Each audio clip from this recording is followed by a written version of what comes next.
Hello, this is Gayle here with Pro Football Focus going over day one in free agency. We have other videos up on some of the big names, including Trey Flowers, Nick Foles, among others. This video, we're going to be going over some of the smaller names that can have a big impact in 2019. I want to start with Quan Alexander. Talk to me about him and that fit with San Francisco. Yeah, coming off the ACL injury there in Tampa this past season, you're banking on the fact that, one, he's fully healthy, and two, that he continues the sort of upward trajectory we saw from him early on in his career, because rookie season struggled a lot in coverage, a lot of busted coverages, but got a lot better year two, year three. Has the athletic traits for coverage, but we see him get lost too many times and still has a big missed tackle problem, 20 missed tackles plus every single year he's been a starter in the NFL. That's worrisome. That's not going to be great for your run defense. But coverage there is the big thing that they need in San Francisco. Athletic upside helps guys like that in coverage, but missing tackles like he does is pretty crazy.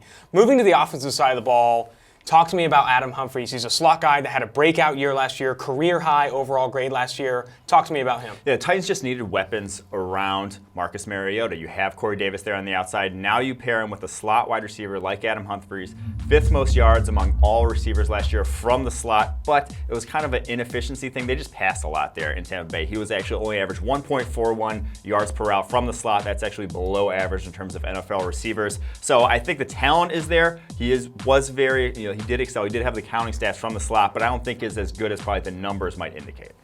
Moving to some tight ends. A lot of tight ends were picked up today. C.J. Uzomah, Tyler Kroft, Jesse James, even if you go back a little bit, Nick Boyle. People are signing tight ends right now. What is your take on those guys getting picked up and the impact? This, to me, was the biggest head scratcher of the entire day, because these are number two tight ends. These guys were not producing. Why are you taking a chance on them to try and improve your offense when they weren't even improving their respective offenses before that? Now, we see guys like Trent Brown, Trey Flowers, they are getting huge deals, and maybe they're a little overpaid, but they're still going to be good. These guys, you don't even know that for sure, so the big money that's going to them, I just don't understand why. And our number two tight ends, aren't they replaceable? Can't you find those guys on day three? Yeah, this is a fairly loaded tight end class in the draft. I mean, go take one in the fourth round. These were fourth rounders who didn't end up panning out too much themselves. Go take one in the fourth round this year if you really want one that badly. All right, give me something positive about Justin Coleman. He signs with the Lions, a good nickel corner. Give me some grades, give me some stats on this guy. Yeah, this is one that might get criticized from the outside, but he's one of the best nickel corners, one of the best, slot cornerbacks in the NFL. 76.1 overall,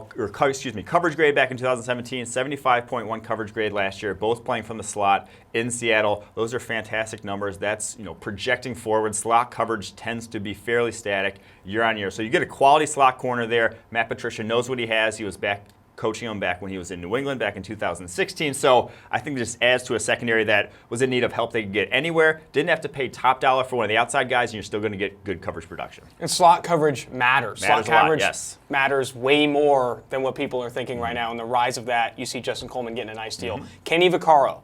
He ends up getting a nice deal today. What do you think of him? Yeah, I think he's an upgrade over Jonathan Cyprin there in Tennessee, but it's only a little incremental upgrade. Now the contract is friendlier than Cyprin's was. That's why they let him go. But Vaccaro, pretty much the same guy we've seen throughout his career. Struggles in deep coverage, can give you some as a box safety, but that's really what he's going to be. That's probably what the Titans expect him to be, a box safety who can cover some underneath zones. If he starts getting targeted deep, that's when you're in trouble. Well, there you have it. That's day one. Looking forward to day two. This has been Gayle with Pro Football Focus.